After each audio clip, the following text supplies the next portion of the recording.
Alrighty, and welcome to my new map that I've created. This is essentially just the default first-person shooter map that was given because for some reason I couldn't access my other projects. So I just decided to go with the default map and then play around with the lighting. As you can see, I sort of developed three main spotlights, one that's red, one that's blue, and then one that's green, kind of relating back to the project of creating our own game.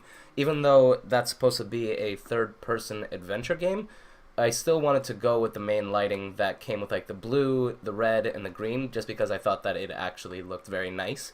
And I also affected the main spotlight area so that way it would kind of give off this like purpley tint. I know the sky says otherwise as if it's normal, but for the most part there's this like purple tint that's like come across the area that's supposed to be like in another dimension, in another like poisonous world that the adventurer sort of needs to figure out.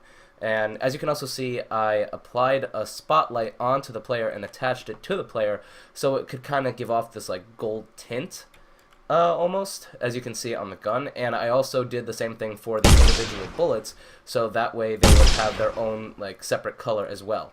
As you can see, they're not just like the regular gray that you usually see. There's actually a little bit of a color change to them, and with the purple, it gives off a little bit of a red.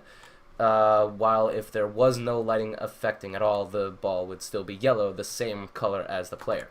And I also added an extra spotlight, which is the exact same one I attached to the player, but I detached this one just to sort of give like a spawn location indicator.